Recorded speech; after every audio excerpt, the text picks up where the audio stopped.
अनधिकृत बांधकामं राज्यात प्रचंड वाढलेले आहेत। आजही दिवसातून 1 तास तरी ते सर्व्हर डाऊन असतं। वेळेवर बांधकाम परवानगी न मिळणं, वरचे जे 3 प्रकरण आहेत त्या प्रकरणांनी पूर्तता केली नसल्यामुळे ते खालचं प्रकरण घेऊ शकत नाही। BPMS जे प्रणाली आपण तयार केलेली आहे मंत्री महोदय, अतिशय चांगली आहे, पारदर्शक आहे। त्याच्यामुळे लोकांनाही अंदाज येतो की आपलं प्रकरण कुठपर्यंत चाललंय, काय अडचण आहे, काय नाही। आता काल एक नवीनच प्रकार त्याच्यामध्ये आम्हाला जाणवला। मी काल डायरेक्टर टाउन प्लॅनिंग यांच्याशी पण या समक्ष या विषयावर चर्चा केली।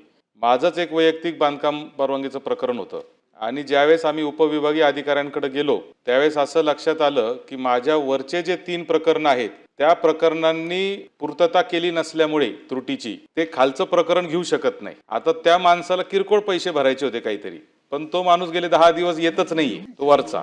आता तो वरचाचे पैसे भरावे की काय अशी परिस्थिती निर्माण झाली, अशी वेळ आमच्यावर खरं तर आलेली आहे। मग काल आम्ही डायरेक्टर टाउन प्लॅनिंगला फोन केला की म्हणलं साहेब असं जर असेल तर कसं मार्ग काढायचा, जर वरचे जर त्रुटी पूर्ण करणार नसतील विहित वेळेमध्ये तर काहीतरी तर याच्यामध्ये प्रोव्हिजन पाहिजे। दुसरं पूर्वी काय होतं की ह्या अधिकाऱ्यांना रिअसाइन करण्याची अधिकार होते, म्हणजे खाली पाठवण्याचे परत, आणि मग ते खाली पाठवलं की खालचं प्रकरण वर जायचं। ते अधिकार आपण बंद केलेले आहेत कारण त्याचा गैरवापर होत होता अनेक ठिकाणी। आणि म्हणून मला असं वाटतं की हे सगळं पारदर्शक करत असताना काही जेन्युइन प्रकरणांना देखील त्रास होतो, असे पण अनेक तक्रारी या ठिकाणी येत आहेत। दुसरी महत्त्वाची गोष्ट सभापती महोदय मला या निमित्ताने सांगायचं आहे की इतकं आपण IT आणतोय, इतक्या गोष्टी आपण चांगल्या करतोय। उदाहरण म्हणून सांगतो, रजिस्ट्रेशन ऑफिसमध्ये आपण ऑनलाईन प्रणाली सगळ्यात पूर्वी आपल्या महाराष्ट्रात तिथं सुरू झाली।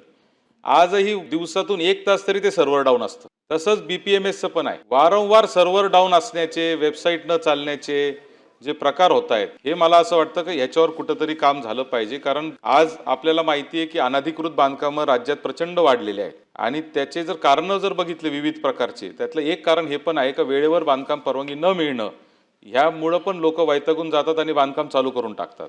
त्यामुळे मला असं वाटतं की ह्याच्यावर सरकारने काहीतरी लक्ष देणं गरजेचं आहे।